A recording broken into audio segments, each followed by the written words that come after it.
So it's the Christmas season. You see the beautiful decorations. Our crew was in here this week decorating the church. Poke your head in the sanctuary too to see how beautiful it looks as we begin this Sunday of Advent. Most of you have put up your Christmas tree by now, I would think.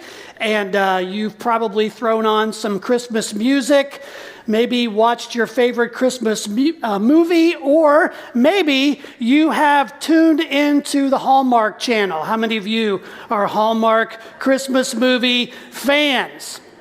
They have become a holiday staple, where it was Charlie Brown and Rudolph the Red-Nosed Reindeer and Frosty the Snowman back in my day. Now it's Hallmark movies. And you know, if you watch a Hallmark Christmas movie, and I don't know if Steve is in here, we talk about this all the time, but yeah, he got it. So he loves them. Talk to him later about that. You know, they all follow a similar pattern. They're all pretty much the same movie with different people in them. Lots of folks love them.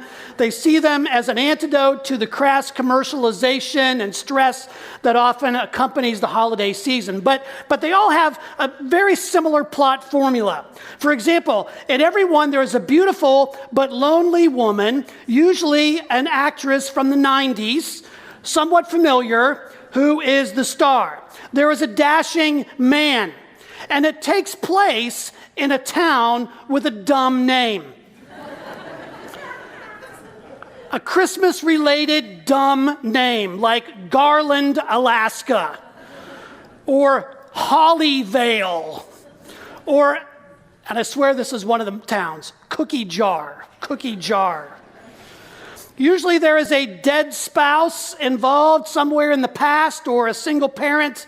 There's a failing business or some other kind of family trauma. There is a meet cute, where we get the two lovebirds together in a cute way. And then finally, there is a miracle that changes everything. A Christmas miracle that changes everything. People who watch these movies, I don't, but people who watch these movies say that they're like snuggling up with a warm cup of cocoa by the fireplace in your flannel robe and fuzzy slippers. Everything always turns out well in the end, and people live happily ever after. So I ask myself, is there a Bible story that corresponds to this Hallmark formula? At least sort of. And the answer is yes. And we find it here in the Book of Ruth. Like a Hallmark movie, it's the perfect lead up to Christmas. Coincidentally, it also checks a lot of the Hallmark boxes. First of all, it's set in a town with a familiar but odd name. It's set in Bethlehem. Now, if you want to say it right, if you want to pronounce it the way they pronounce it there, if you want to pronounce it in Hebrew, here's how you say it. It's Bethlehem. Say it with me. Bethlehem. You got to get right back here with that. Now, what does Bethlehem mean? It means house of bread. House of bread. Maybe gingerbread, but house of bread. Okay? There's a family trauma in this story. A famine causes a family to move to a new country. There's a dead spouse. In this case, we've got 3 dead spouses. You've got a seeming chance of a meet cute between the two protagonists, Ruth and Boaz. And while there's no overt miracle that changes everything, it's clear that God is in the background of this story. And that means that the ending, while it's a happy ending, has a larger impact on more than just these characters. Indeed, the story of Ruth is a story that not only makes possible the real Christmas that we celebrate, it's also a story that reminds us how to be truly good and faithful people in a hostile world. I think it's also the perfect story for Advent, because it's got 4 chapters corresponding to the 4 Sundays of Advent, with each chapter corresponding to the theme of the Advent candles: hope, peace, love, and joy.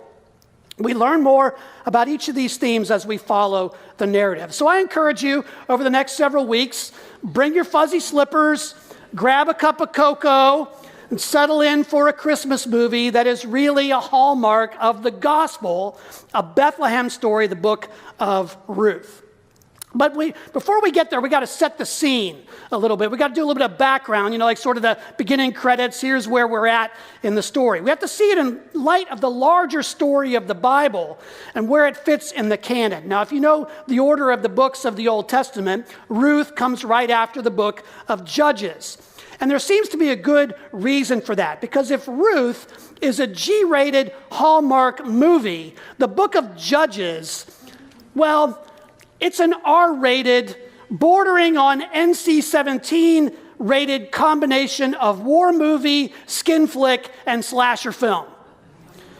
And while there are occasional and temporary heroes, the story of Israel's conduct as they take over the Promised Land is the story of God's people breaking bad. The last few chapters of Judges are some of the most horrific in the whole Bible, which leads the writer at the very end, the very last verse, chapter 21, verse 25 of Judges, gives this statement about the situation. In those days, there was no king in Israel. All the people did what was right in their own eyes. In other words, it's a time of chaos, seemingly not unlike our own. The story of Ruth takes place during this time of the Judges, as the very first verse tells us. But it's a story that seems to be set up in contrast to everything that's come before. Ruth is essentially the story of people doing the right thing. And the initiator of much of that goodness is actually not an Israelite, but a foreigner who demonstrates faithfulness to Israel's people, but also to Israel's God. It's a reminder to us that even in the midst of dark times where sin and evil seem to be running amok, that there are people who remain faithful. People of integrity who do the right thing. People who live in hope, peace, joy, and love. And with a purpose beyond themselves. The story opens in the days of the Judges that there was a famine in the land, an ironic thing. There was no bread in Bethlehem, the house of bread. So a man named Elimelech packs up his wife Naomi and their two sons, and they escape the Dust Bowl to move to Moab on the other side of the Dead Sea. So we've checked the family trauma box here for the Hallmark movie. Moab, however, had long been an enemy of Israel. But in this story, the Moabites appear to be generous. They receive this family. They share their food. They even intermarry with them. It's yet another contrast to the depravity of God's own people. Now, the meaning of the names in this Israelite family have a kind of hallmark quality to them as well. They foreshadow what's to come. They're descriptive. For example, the name Elimelech means God is my king in Hebrew, while his wife's name Naomi means sweetness or pleasantness. This is a lovely couple, but the names of their sons reveal that their good fortune isn't going to last too long. Machlon and Kilian mean something like sickly and weakling in Hebrew. I don't know why you'd name your kid that, but there it is. Not exactly subtle foreshadowing of what's to come. While living in Moab, Elimelech dies, dead spouse number one, and Naomi's two sons are left. With her husband gone, these two are her only guarantee of a future in a culture where a woman's fate and inheritance were tied to the men in her life. Mahlon and Kilian marry Moabite girls, Ruth and Orpah. But soon these two sons, sickly and weakling, die as well, leaving Naomi without any kind of future, and her foreign daughters-in-law in need of husbands. Naomi hears that the famine is over in Bethlehem, so she decides to return home in hopes that she can scrape out some kind of living among her remaining relatives. Her two daughters-in-law accompany her on the way, but Naomi wants to send them back with a blessing. Go back, each of you, to your mother's house, she says.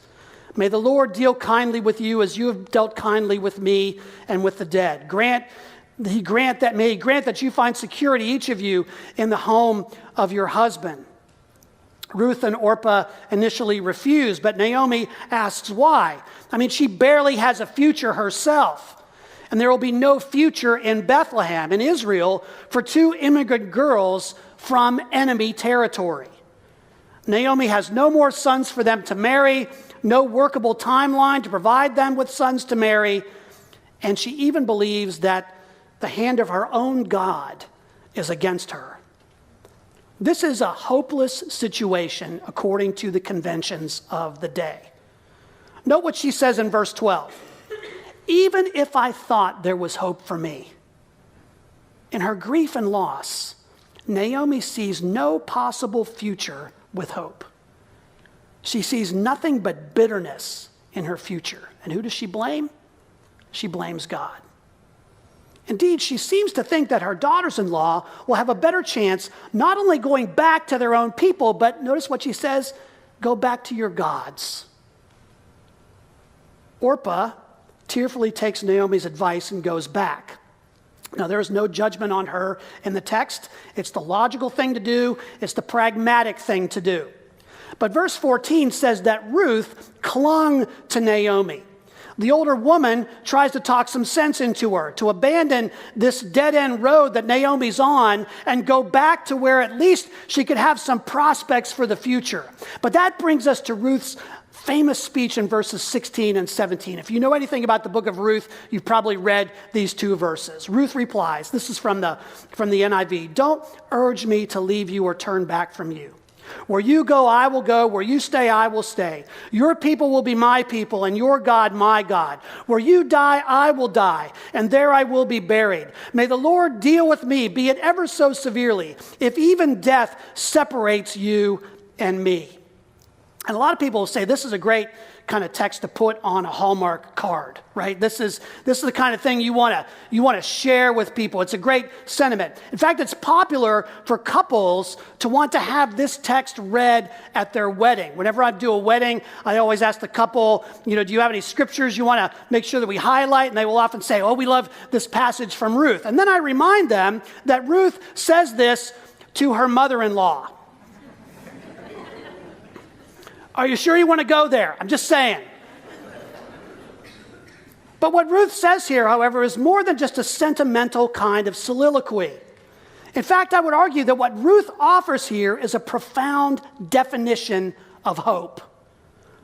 Because for her, hope is not wishful thinking or dismissing the reality of the situation. Look at what she says. Let's break it down. Where you go, I will go. Where you lodge, I will lodge. Now, that's a statement of commitment. Ruth commits herself to taking care of Naomi, staying with her instead of abandoning her. Your people will be my people. Now, that's a statement of risk. There is no guarantee that Ruth will be accepted by Naomi's people, that a Moabite immigrant woman will be able to live in Bethlehem. She takes the risk that immigrants everywhere take and will take on the label of always being a foreigner. Notice how many times throughout this book she's referred to by others as the Moabite woman. Not by her name, but just as the Moabite woman. So to say, your people will be my people is to say, I will be part of your people even if they never accept me. It's a bold risk. And then she says, your God will be my God. This is a powerful statement of commitment in the form of a fledgling faith. Ruth is going to put her trust in the God of Israel and not turn back to the security of her family and her gods. Notice it's such a contrast to what Naomi says here. She has essentially given up on Israel's God at this point. But Ruth sees something in Israel's God that Naomi doesn't see. She sees potential. She sees possibility. She sees hope. And then Ruth doubles down on this commitment. Where you die, I will die. Ruth is in this to the end. She distances herself from her homeland, and the pledge to be buried in a foreign land makes her vow irrevocable. Ruth vows to commit herself to Naomi, to her people, and to her God. She's all in for hope. Now notice the equation here. What is hope for Ruth? It's commitment plus risk. Not wishful thinking, not pie in the sky, not Christmas magic. It's commitment plus risk. Now, there is no miracle that changes everything in this story. In other words, God is kind of hanging in the background here. The real miracle here is found in the simple faith of a young woman who puts her life on the line for someone else. It's the kind of miraculous faith that Israel needed at the time of the judges. I think it's the kind of miraculous faith that we need right now. Verse 18 is interesting because of Naomi's response.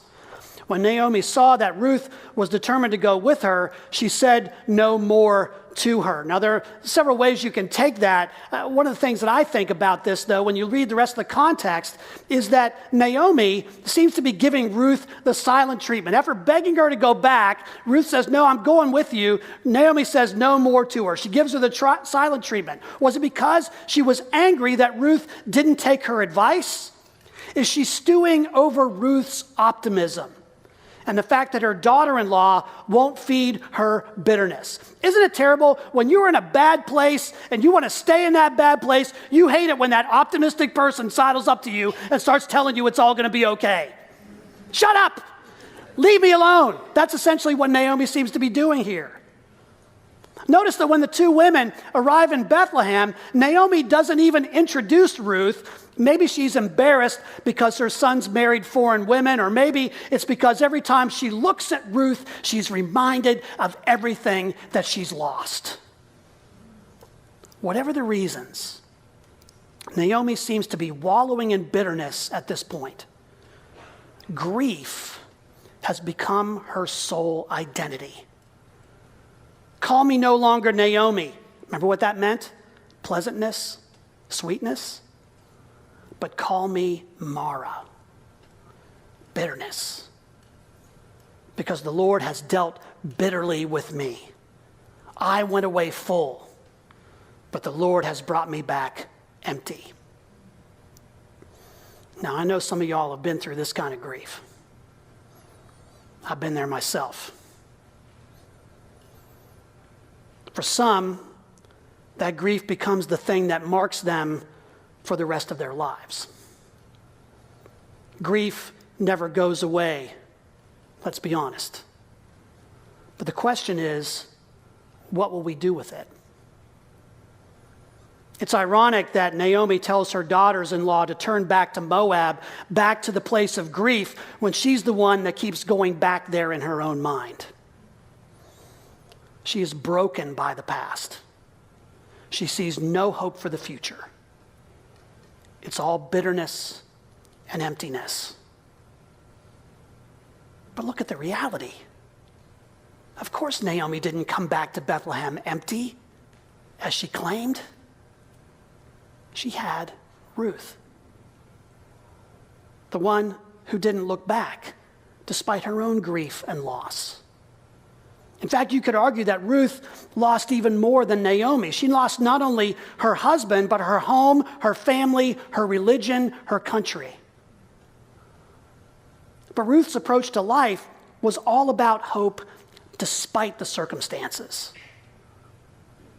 Now, spoiler alert, Ruth is going to teach Naomi a lot about hope as this story moves on.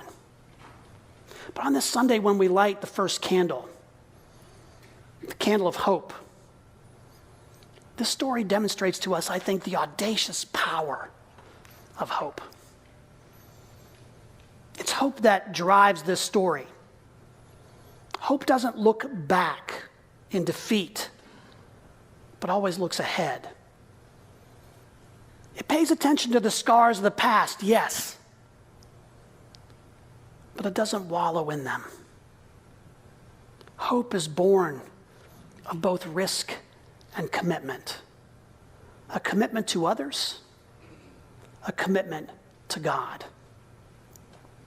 In a world where most people's idea of hope is simply wishful thinking, Ruth demonstrates the kind of hope that is beyond thinking.